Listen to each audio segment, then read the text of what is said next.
All right, so let's talk about some potential Oscar nominees, right? So first off, we'll talk about Belfast. This is the newest film from Sir Kenneth Branagh. There was a free online screening that took place a few days before the time of recording here. So both I and Ricardo actually checked it out there, right? I was hearing about this, ever since it was out. I mean, a lot of people were calling it Kenneth's, most personal film and all that kind of stuff, right? And the other thing I know about it is that it's shot in black and white, right? So that's pretty much it, right? But also before, well, because I want you, Ricardo, to do the synopsis and whatnot, right? It was just the talk of it being one of the best movies of 2021. Unfortunately, I didn't get around to seeing it then, but it's is the idea now, or at least the suspicion, I should say, that this movie could be nominated for Best Picture at the Academy Awards, Right. and some people actually rooted for this movie to win. And Okay. after seeing it, I like, well, I could see, Yeah. but Yeah. but anyway, Ricardo, take it away. What is Belfast about? Right, so let's open on Wikipedia. We can't forget exactly. Yeah, it's a comedy story focusing on Buddy, boy in Northern Ireland. He is, Protestant, family during, all of that drama in Northern Ireland with Protestants and Catholics. And he and his granny, basically extended family living in Belfast. I think it's the late 60s. I forget exactly what time period. It's 68, Right. 68. Right, around that time. Well, Right. 68, 69 technically, whatever. Right.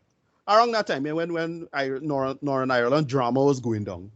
And yeah, basically it's just, Protestant and Catholic comedy story that back and forth. I think is, rabble-rousing and usual drama involving, if you rob them Catholics and they rob the English, it's fine. We're not really committing crime. And the usual drama and pathology. There's a whole great joke about Irish Catholicism. The guy at the pass asked the question, are you a Catholic or Protestant? And he said he's an atheist. And then they asked him, well, Catholic or Protestant atheist, right? That's the level of pathology going down, right? And that's pretty much it. It's just all the pathologies and history of that whole situation. It's the thing that got a Star Trek episode cancelled in England, right? It's that. It's just all of this. Okay. Yeah, that would explain, but I'll get to that in my review. But yeah, go on. Yeah, that's the whole conceit. It's just these kids and Kenneth Branagh and that's my quick run through of this. I was utterly unimpressed by this.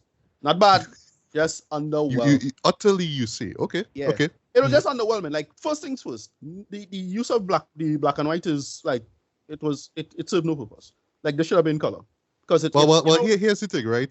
So I heard this in a review, right? I don't think it was said in the Q&A, right? I could be wrong, right? But according to Kenneth, I believe that every time he thought about those times, because it is based on his childhood, right? His upbringing in Belfast, right? He always saw the past in black and white. I get the artistic choices involved, because like we see like sometimes stuff coming in color, like in the movies, or a couple little moments. Like, I get it, but like the use of black and white is not particularly interesting. Now, the movie that it is like immediately come to mind in comparison is Corran's Roma, right? Which I thought was excellent. But that utilized the black and white a lot better, in my opinion. And another thing, well, I get it's from the perspective of a child, so I suppose everything nicer and decent, but I thought some of the violence and situations wasn't that interesting. Like, again, Roma had a riot sequence that felt like a goddamn riot. This was like, there's a bunch of kids, dumping around the place and playing games. Like, nothing about it felt serious. And again, it's from the perspective of I get it, it's probably from the perspective of the child. But none of that artistically is coming true for me. Again, I didn't hate any of this. It's fine. But I was just underwhelmed with most of this, to be honest. And that's pretty much it. It's fine. It's okay. I didn't. Yeah, again, compared to Roma, this was just so underwhelming, and I couldn't get into any of it. But yeah, like I could see why getting nominated because of the source material and who doing it, but none of it was like sticking to me. Judi Dench was good, like she was good, like the message is okay and interesting. Again, it's all about who decide to stay and leave, because that last little point was there. I do not regret not staying for the Q&A because I didn't care at that point. Because I was so bored with it. Like it was like, really, this it? Like I hate it, but there's the thing that only rating as is a big Oscar thing. All right, if you say so. I don't know, rating 7 out of 10, that's fine. I thought despite your thoughts you would give it like a 5 or something. All right. No. Like it's good. It's well made for what it is. It's fine. Everything across the board, but nothing sticks out or stands out to me. And again, it was just noticeable how forgettable the use of black and white was in general. Like they only had a couple interesting shots. Like it had this one cool shot where the movie was in color and reflecting in the grandmother's glasses back at her, so she's watching the movie. I forget it was Chitty Bang Bang or anything. Yeah, it was that film. Right. Yeah. Mm-hmm. Yeah, and yeah, so it was all right, cool. And then they had a couple of contextual references, like, oh, there's an episode of Star Trek going on in the background. Yes, yeah, that's what I mentioned, yeah. Or something like that, no. Anything else was fine. I suppose good child actors, yeah. But none of it was that interesting because, like, if you know the history between Protestants and Catholics, you didn't see any of that come across in the film. It's like, oh, look how silly religion is because I have a Catholic classmate, but I'm Protestant and she doesn't seem so bad. That's it. Like, life goes on and then they move out. Yeah. I didn't get anything from it, to be honest. Again, compared to Roma, where, that was just hitting you with the thing. And I suppose it don't have to be a dark, super dark story. But I don't know, the filmmaking was just... it had no interesting shots. It had no thing. Nothing was roping me in. I was watching it, and I was paying attention because it was on a stream, yeah? So it's not like I didn't want to go out or leave the room or anything like that because it's like, oh, I can't pause this or go away. So I was trying to pay attention to it as a film. I had it on a big 70-inch screen, watching it out. And I was just underwhelmed with the whole thing, to be honest. Yeah, 7 out of 10. It's still fine. 70-inch screen, I see. Very nice, very nice. Yeah. So, but it's still, again, and nothing about this was impressive or interesting. But it's still Kenneth Branagh. I like Kenneth Branagh. He does almost everything good, except for that first Thor movie. That's about it, right? Moving on. And I was reminded, today literally that he did Mary Shelley's Frankenstein, which is a show that I always remember like avoiding ever since it came out. Yeah. Like, yeah, I always just used to hear iffy things about it, right? But yeah, anyway, right? So for me, right, with this movie, right, I could see like you, I could see why people praise this, why people appreciate it so much, and I assume probably gonna root for it to win Best Picture, right? But here's where I felt this film could have been better, Dred. Well, sorry, here's where I felt the show kind of shot itself in the foot, basically. Right. The runtime, boy, it's right. It's literally 97 minutes long, guys. This could have gone on. We could have gotten 15, 20 minutes more there. And the reason being why I'm saying this, right, is because the structure of how the story is told, right? Because, yes, it's a coming-of-age story, right? If with us in Trinidad, we know stories like A Brighter Sun or The Wooing of Beppo Tate or Miguel Street, right? Where they cover a huge span of time, right? But that's in a novel format, right? This one is trying to give us months of life, from the perspective of this kid, Buddy, right? And it does it in such a way that it kind of it would just show you a moment, it will give you enough of it, and then it'll cut to the next moment, right? And structurally, I get where they're coming from, where it's like, it's not so much about, oh, he's in school, and there's this girl that he likes, and he, kind of rap, he doesn't really want to wrap around, he doesn't really want to grasp the concept of, she's Catholic and he's Protestant or whatever. No. Or, my dad's, working in England now, and this issue with him coming home, and, the wife don't want to speak to him and all that kind of stuff. Like, I get what they're trying to do in terms of just showing you enough of it. Like, they want to keep the story flowing, though. But I felt because of that short runtime, though, we didn't get enough of it, man. So it's just like a series of events, like, just strung together.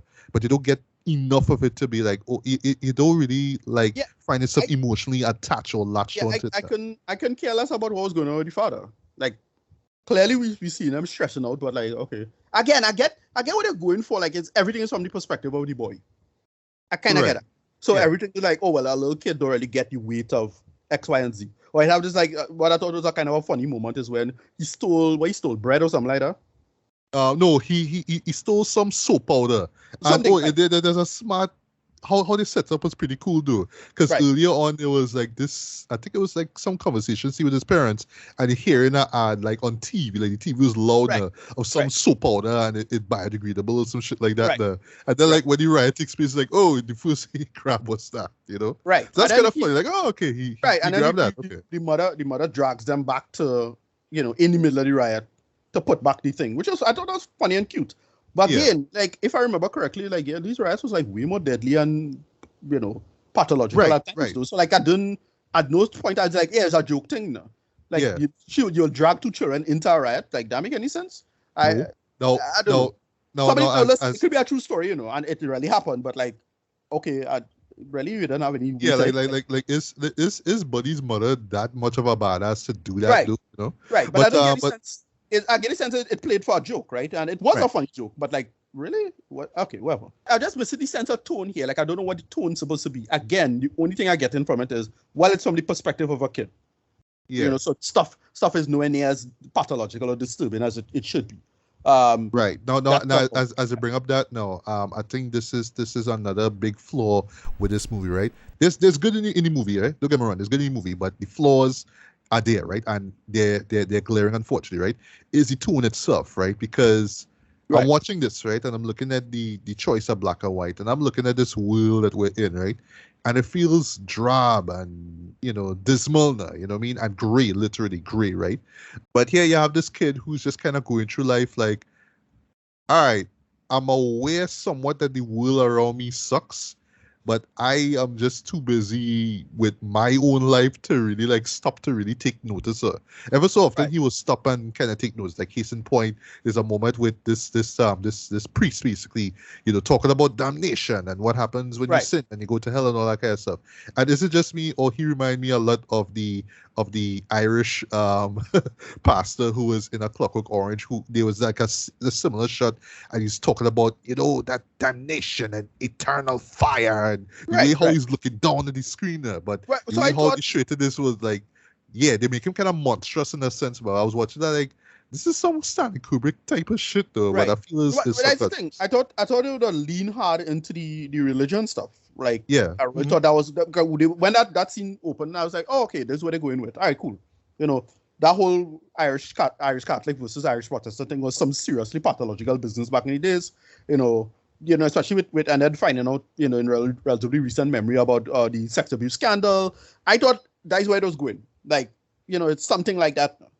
That kind of goes away. Like, really, because there was literally a moment where he's talking about, like, he literally draws it out. Like, am I on the right path? Am I on the path to heaven? Or am I on the path to hell? And he asks his older brother about it, but like he can't even answer the question. And he just kind of like forget about it, though. You know what I mean? Right. But the excuse, y'all, is that it's a coming of age story. You know, it's the passage of time. He's thinking about it one day, but that doesn't mean he's gonna think about it a month from now. I guess that makes sense, but it's a story you're telling us, so it's like, well, then why have it there in the first place, you know? And then like the subversion of like the undertone of Judi Dench's character, the grandmother. I thinking, all right, well, the grandmother is this big gangster now, like she was real grimy in she days, and you know, she real dread now. That kind of hinted at, but again, we don't know. Like, it's not interesting. So it's like, okay, well, you know, it goes nowhere. Again, I don't know. Again, the whole thing is, well, from a child's perspective, so I give it a pass. But I was just underwhelmed with this overall, as it is. Anyway, that's my last point in it. Yeah, right. So I'll just run through my points and then I'll get to my rating, right? So, yeah, I just felt like the runtime and the, you know, coming of age structure that, or I should say, you know, label that they slap onto the structure of this film was to the detriment of it, though, because I felt like there was just, you know, these moments where it's like, oh, the show could be showing how Buddy's gonna how he's gonna touch on this or address this or understand this. But it's like few and far in between that, like case in point, that whole religion thing, right? There's the other moment with his parents, and there's just all this back and forth, like, oh, you're not at home, and why you need to keep going to England to work construction, all that kind of stuff now. But you realize it's only like near the third act now when the father say, all right, my boss hooked me up with this place, and we moving from Belfast in about a month's time. And that's when it's like, oh, you know what I mean?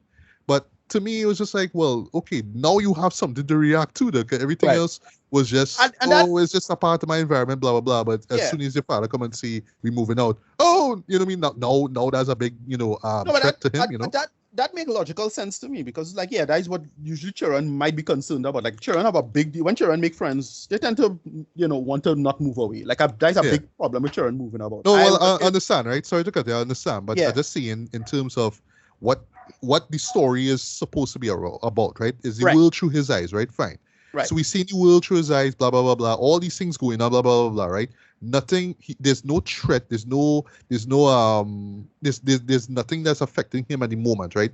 Right. But near the end of the second act now, when your father come and say, hey, we're moving out, that's when it becomes a big deal. Like, that should have been like the big conflict. That's what they're looking for. There was no real conflict until that point. That should have been the thing from before. Yeah. Okay. And touching on the times itself, it could have been, the father, right? Who, by the way, is played by Jamie Dornan. Last time we saw him was in those 50 Shades movies. Yeah. Right. Him, right? So, I didn't even know he was Irish till I see this movie. I swear to God, right? But yeah, having him be out of the story, I felt was like to the detriment of the film itself. Again, we could say it's true. He had to work in another country. Okay, blah blah blah. But they was set it up like, oh, he was in the front lines now with the Protestants now, and then you have this so-called, I don't even want to call him a villain, this antagonist guy who's like, oh, you're not down for the cause. Well, if you're not down for the cause, I'm gonna be coming for your family and all that kind of stuff. There, like, all right, like you just try to be a badass there, but like everything is setting up is like, oh, he's a badass. There's a moment where he like clocks a guy and it's like, oh shit, you know what I mean? But still, like, I felt like he was just there, like, okay, we just need a villain. We just need a moment, which is seen at the end during the riot scene. Is like, all right, well, that was the moment, okay. But there's no real threat now, you know what I mean?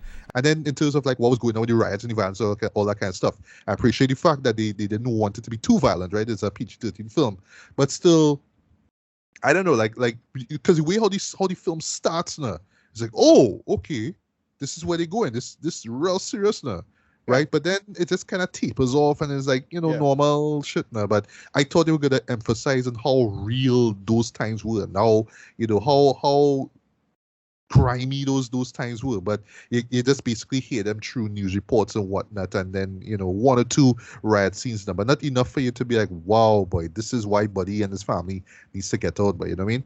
So again, perhaps all what we saw in this film here did happen though, and I can't say that Kenneth had to rewrite his story basically, you know what I mean? Because I mean, if this is what happened, fine, right? I mean, the man wrote it, fine, no problem.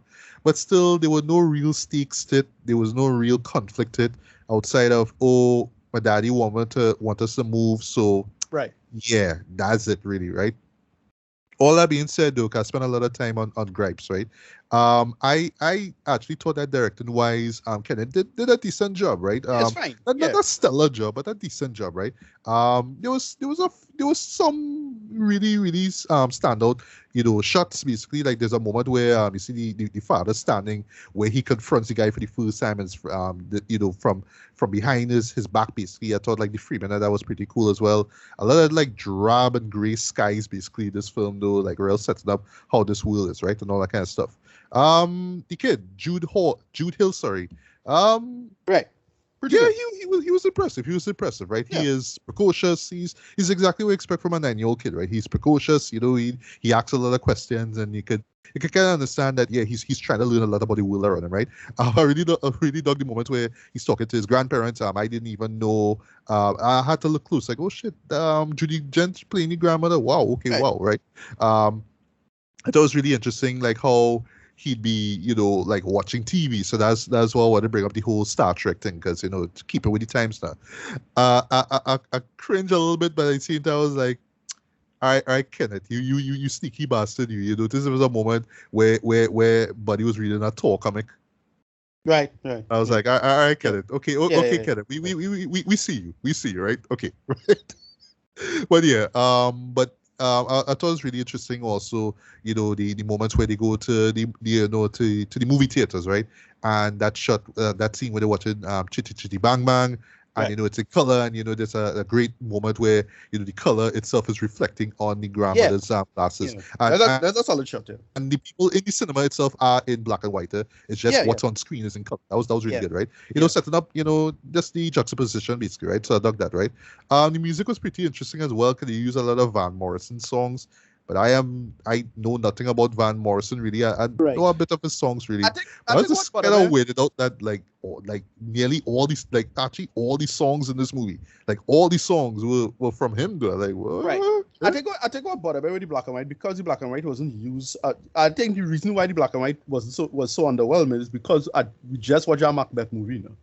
So, I know. You're right. So it had me like, we know what you could do with the black and white. Like, we know what you could do with our black and white. So come on. And again, exactly. compare. It can't just be, because it's the past. Can they do that? They do that actually very well in the opening, because at first, that's gonna spoil what happens in the opening sequence. But yeah, legit, I was wondering if I was watching the real show there, and then they do the transition. I was like, okay.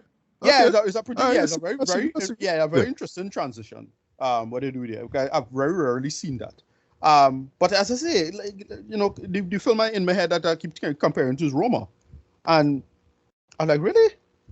Yeah. Roma did this so much better, like as a conceit, no?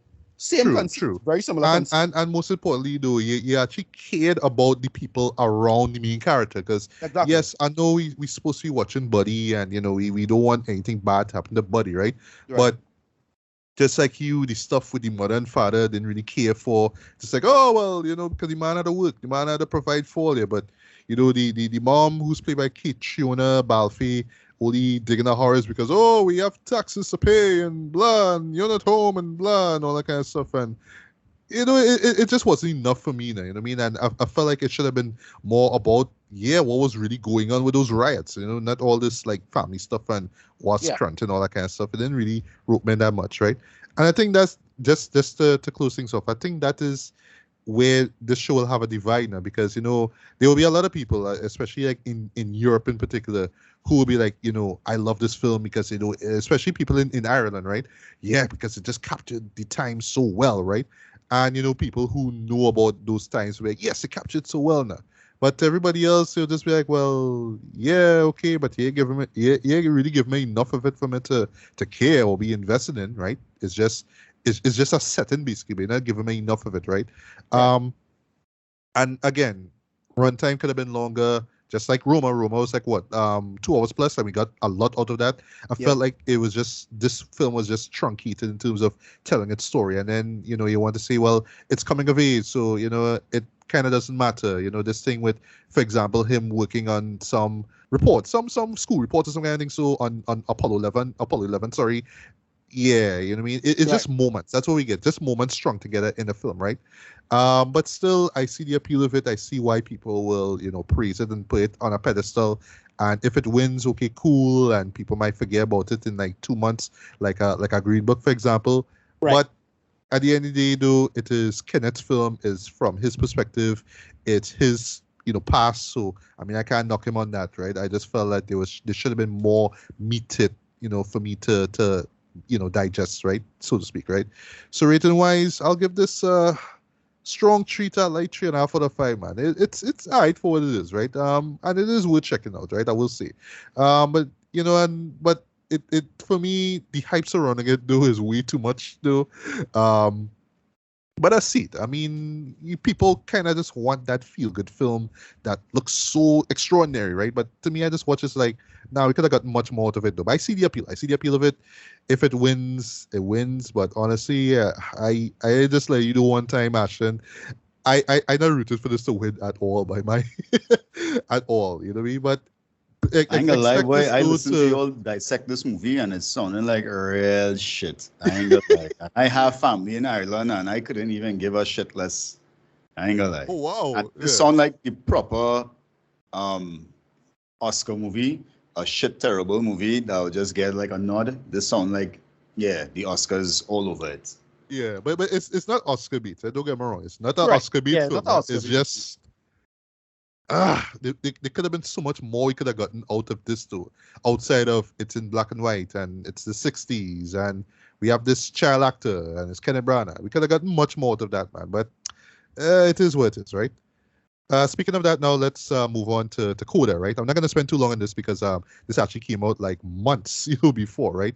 And it actually like made its way to Apple, I believe is a few weeks ago, or I should say, actually months ago, I should say as well, right? But yeah, I was late to this dance clearly, but reason why I want to bring this up too because like Belfast, this has been nominated for a whole ton of awards, and I have a feeling that this is going to go up for the big one, the Academy Awards, and this might show up as a Best Picture nominee. I don't think it will win, just letting you know this one time, but weirder things have happened, right?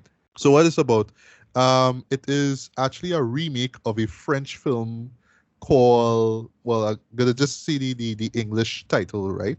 The Bellier Family, right? Where it centers on a girl, a 17-year-old girl. In this case, in this movie, her name is Ruby, right? She's played by Emilia Jones. And she is, as the title states, CODA, child of deaf adult, sorry, right? So yeah, her parents and her older brother are deaf, right? And she has to serve as interpreter for them, right? Because they work in they work in the fishing industry, so to speak, right? In Massachusetts, right? So she kind of has to communicate for them now. I have to interpret what people around them are seeing. But at the same time, she has to translate what her parents and what her brother are seeing, right? So she's doing that. But at the same time now, she's very much into singing, right? And she kind of finds her way into this school program. She's in high school. And yeah, she kind of wants to, go to college and, to pursue a singing career, basically, right? But here's the problem now, and this is what the film sets up very well now. Again, the rest of her family are deaf, right? So she's talking to them because, of course, she could, communicate through ESL, right? Yeah, she wants to pursue a career in singing, but how would they know that? How would they know how great of a singer she is if they can't hear her, right? So that brings up a brilliant issue right there, right? And then at the same time too, she has just kind of self-doubt that she deals with as well. But luckily she hooks up with this music teacher by the name of Bernardo, sorry, and he's like more or less like kind of like coaching her basically, right, to sing and whatnot, right? And she builds her confidence. Also, she meets up with this kid named Miles, and eventually they kind of hit it off as well too, right? But really, at the heart of it, it's just about her, just that decision, right? Does she stay with her family and help them out, because they set up early on that they're going through financial struggles as well, right? And it's going to be even harder for them if there's no one there to basically do that interpretation and translation, right, for them, right? So the decision is, do I stay with my family and help them out and forget college, or do I, take that chance and go to college and pursue my dreams, right? Even though, again, my family can't hear me, right? So I was hearing about this as well too. Last year it was showing up on a lot of best of lists. I didn't get around to seeing it until literally yesterday time recording here, right? And my reason being is because, Oscar stuff, right? Award stuff, all that kind of jazz, right? And I would say right off the bat, though, while I don't think this will win Best Picture, I think this guy in particular could win a Best Actor, though. And this would be Troy Kotsur. This is the first time I've actually heard about this guy, but he actually is deaf, right?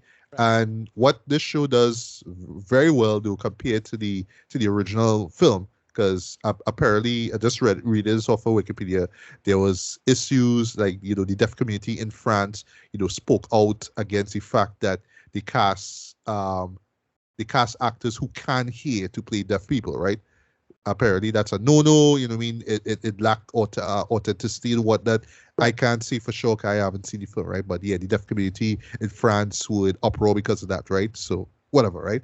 But here, the director and writer, Sian Heder, she made a really smart decision by casting deaf actors to play the parents and the older brother, basically, right? And you know, the mom is actually played by none other than Marlee Matlin. Right. Okay. Yeah. I mean, and what I saw was like, yeah, I mean, OG deaf actress, right? Yeah. The only deaf actress to win an Academy Award, right? Because of course she had to be in this movie, right? All right. What the show does very, very, very well though is set up the fact that deaf people aren't invalids, right? I hate to use that term, but yeah, they're not invalids. They're not people you have to look down on and feel sorry for and blah blah blah, right? They're real people, right? And this is how the show portrays that very, very well, right? What the film also does very well, it's actually pretty funny as well too, right? There's genuine humor in this movie, right?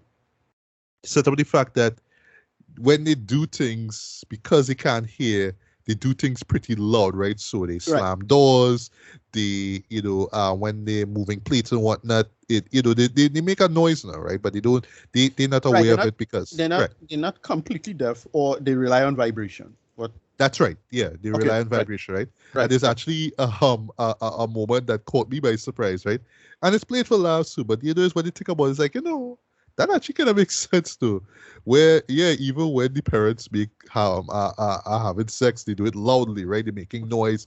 It's right next door to Ruby's room, so you just hear brum brum brum and all that kind of stuff there. You know what I mean? So is that, although it's played for laughs, though, but it kind of makes sense that they won't be aware of it as well, right? At the same time, now she is singing and she's playing a lot of music off a record player, and they don't know anything about it. So it could be like 3 o'clock in the morning, literally, and she could just be blasting music and they wouldn't know anything, right? So I just love how that film touches on that, just how because of one person not being able to hear the other, there's like a sort of a dissonance, basically, right? So I really dug that. But I keep stalling on Troy though. But Troy, I thought was like just how he was just able to sell his character. Because basically, he is just this.